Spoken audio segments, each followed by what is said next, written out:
రేపు 12వ తేదీ శనివారం శ్రీ కనకదుర్గమ్మ తల్లి నిలయం విజయవాడ తుమ్మలపల్లి కళాక్షేత్రంలో జరుగుతున్న ఉగాది పురస్కారాలకు మన జర్నలిస్టులందరూ ఆహ్వానితులే.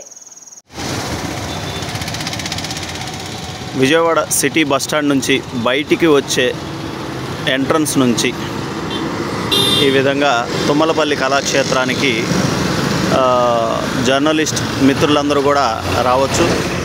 మీకు ఈ కేసీపీ వారు నిర్మించినటువంటి ఓల్డ్ స్తూపం ఒకటి కనిపిస్తుంది. రైల్వే స్టేషన్కి వెళ్ళే రోడ్లో ఇది. విజయవాడ సిటీ బస్టాండ్ నుంచి రైల్వే స్టేషన్కి వెళ్ళే రూట్లో తుమ్మలపల్లి కళాక్షేత్రం 100 మీటర్లలోనే ఉంటుంది. మిత్రులందరూ కూడా గమనించి ఈ నెల 12వ తారీఖున ఈ తుమ్మలపల్లి కళాక్షేత్రానికి ఈ వీడియో ఆధారంగా ఎటువంటి ఇబ్బందులు పడకుండా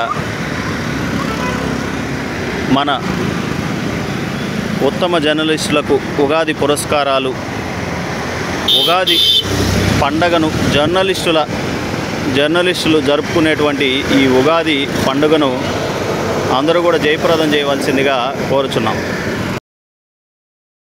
తెలుగు జర్నలిస్టుల సంక్షేమ సంఘం జిందాబాద్. తెలుగు జర్నలిస్టుల సంక్షేమమే టీజేఎస్ఎస్ లక్ష్యం. ఐక్యత సంక్షేమం భరోసాయే టీజేఎస్ఎస్ నినాదం. మేడవరపు రంగనాయకుడు గారి నాయకత్వం వర్ధిల్లాలి. జై టీజేఎస్ఎస్, జై జై టీజేఎస్ఎస్.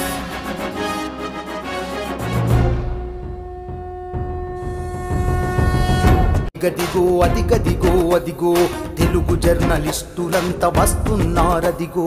అదిగదిగో అదిగదిగో అదిగదిగో అదిగో టీజేఎస్ సంఘమయ్యి వస్తున్నారదిగో. ప్రతి ఊరు ప్రతి పల్లె పట్టణాలకొస్తుండ్రు. మనలోని ఒక్కరుగా మన మధ్యకు వస్తుండ్రు. ఆప్తులై కన్నీళ్లను తుడువగా వస్తుండ్రు. మేమున్నామని భరోసానివ్వగా వస్తుండ్రు. మాతోటి సమస్యలు చెప్పమంటూ వస్తున్నారు. అదిగదిగో అదిగదిగో అదిగదిగో అదిగో మన తెలుగు జర్నలిస్టులంతా వస్తున్నారదిగో. అదిగదిగో అదిగదిగో అదిగదిగో అదిగో టీజేఎస్ఎస్ జెండా పట్టి వస్తున్నారదిగో. తెలుగు జర్నలిస్టుల సంక్షేమ సంఘం జిందాబాద్. తెలుగు జర్నలిస్టుల సంక్షేమమే టీజేఎస్ఎస్ లక్ష్యం. ఐక్యత సంక్షేమం భరోసాయే